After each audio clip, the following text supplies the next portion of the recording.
Es radio. Son las 2 de la tarde, es la 1 en Canarias. Servicios informativos. Pues ahí están, en el ánimo de andar haciendo historia. El gobierno de Pedro Sánchez ha decidido que va a cobrarles el IRPF a las personas que tengan el salario mínimo interprofesional. Como llevamos un mes y pico diciéndolo en este informativo, pues no será que no lo advertimos. Ya sabíamos lo que iba a suceder. Es un mal día, por tanto, para la vicepresidenta Yolanda Díaz, que ha perdido esta batalla, a pesar de que ella se ponía muy digna delante de su partido hace un par de semanas. Y una subida, les quiero decir, que tiene que ser íntegra. ¿Me están entendiendo? Íntegra. Pues va a ser que no.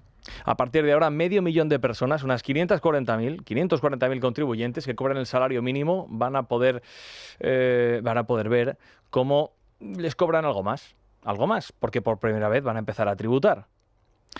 La subida que aprueba hoy el gobierno es de 50 euros al mes.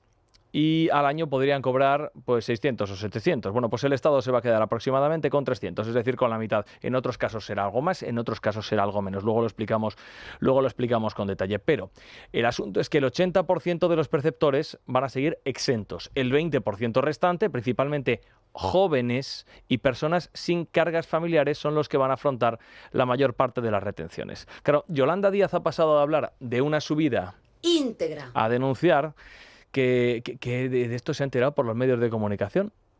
Se ha enterado de que no iba a ser íntegra y claro, como se ha enterado sobre la marcha y no ha habido deliberación en el Consejo de Ministros, ha salido a denunciarlo luego en la rueda de prensa. Ha sido una rueda de prensa tensa. Se están acostumbrando en el gobierno a esto de tener ruedas de prensa con tensiones entre los distintos miembros del Ejecutivo. Yolanda ha salido a mostrar su enfado, porque claro, es que nadie le había dicho a ella nada. Bueno, nuestra posición es conocida. He hablado esta mañana con María Jesús Montero, me he sentado a su lado, no digo en el Consejo de Ministros, sino en una comisión interministerial que tuvimos antes. También estaba el ministro Agustín Duy y conversamos todos los días, pero digo la verdad, nos hemos enterado por la prensa y por ustedes. En fin, es lo único que le puedo decir. Me refiero a los hechos. Dice, me lo podía haber dicho María Jesús Montero, pues estaba a su lado, yo sentado esta mañana en una comisión interministerial y no me ha dicho, no me he enterado sobre la marcha, y además me he enterado por la prensa, ¿eh? Ha perdido Yolanda esta batalla y se nota el escozor, evidentemente. Miren, por lo pronto, los que van a pagar sobre todo, quédense con esto, jóvenes y personas sin cargas familiares. Quédense con este dato. Mira, por ejemplo, el 27,4% de la juventud española está en situación de pobreza y o exclusión social. Otro dato, la tasa de paro juvenil en España es el doble que la media mundial. Afecta a más del 25% de los jóvenes. Bueno, pues a los que tengan la fortuna de conseguir su primer trabajo, pagado con salario mínimo interprofesional, el Estado les va a quitar unos 300 euros. El Gobierno con esta medida aumenta la tributación en algo más de 1.000 millones de euros, que según parece ahora es mucho, pero que en el criterio de la ministra de Hacienda, según nos ha venido diciendo en los últimos años, pues tampoco era tanto. Lo he dicho siempre, chiqui, son 1.200 millones, eso es poco, eso quita o pone una parte del presupuesto. Eso quita y pone una parte del presupuesto, solo pones y te pasas, pues no es mucho total. Bueno, como se ha anunciado esto, cuando se ha anunciado, la vicepresidenta María Jesús Montero estaba en el Congreso ahí al lado del presidente Sánchez, que ha impartido doctrina, ha insuflado los suyos ánimos a los esforzados diputados que lo escuchaban, diputados, senadores, europarlamentarios, que andan siempre de aquí para allá en esta pesarosa tarea de andar explicando las bondades del gobierno de Pedro Sánchez. Así que después de Patxi López, que ha hecho de telonero, el presidente Sánchez nos ha regalado 35 minutos de largo exordio. Algo más de media hora de discurso en los que ha puesto en práctica esto que determinados gobernantes ejercen, por cierto, con bastante maestría. Se trata de señalar enemigos, de presumir lo bien que funciona España, de lo mal que lo hace la oposición y de señalar que si algo no se ha logrado es por culpa de quien gobernaba en el pasado, aunque fuera ya hace casi 7 años. Y por supuesto también de presentar un modelo de éxito frente a otros que tuvimos. Un modelo, lo he dicho en muchas ocasiones, a diferencia de lo que ocurrió en el pasado antes de la crisis financiera, que no tiene burbujas ni tampoco cuenta con pelotazos. Porque como todo el mundo sabe que en España no existe ninguna burbuja inmobiliaria, los precios están por los suelos de la vivienda, todo el mundo puede acceder a ellas y pelotazos se dan pocos, esto también lo sabemos bien, a excepción de los que dieron Víctor de Aldama, Avalos Coldo y compañía, entre otros muchos. Bueno, como se trataba de presumir, Pedro Sánchez ha querido, no es la primera vez que lo hace, presentarse una vez más como el centro del progreso mundial, el ombligo o el faro que ilumina a Occidente y el dique de contención del fascismo reaccionario, todo al mismo tiempo. El mundo entero nos mira, le mira, o eso dice.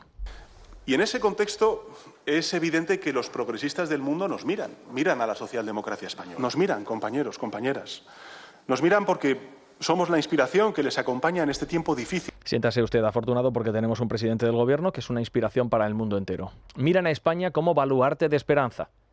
Miren, uno de los problemas clásicos del gobernante es este del mal de altura. Y quien preside nuestro país pasa demasiado tiempo tal vez en el Falcón. Y el presidente se ha hecho se ha hecho varias preguntas. ¿Qué España nos imaginamos en el año 2030? Queremos una España que avance hacia el pleno empleo.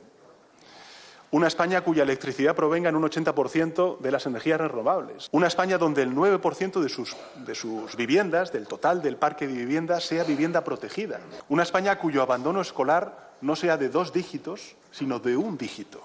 Una España donde un 80% de la población entre 25 y 34 años cuente con una educación superior obligatoria. Una España en 2030... que habrá que preguntar porque no es la que tenemos ahora mismo y no es la que existe en 2025. Bueno, es que Pedro Sánchez se puede poner muchas metas, pero miren, habrá que preguntarle por qué no ha logrado ya alguna. Lleva casi 7 años gobernando, lleva ya más tiempo gobernando que Mariano Rajoy, aunque no lo parezca.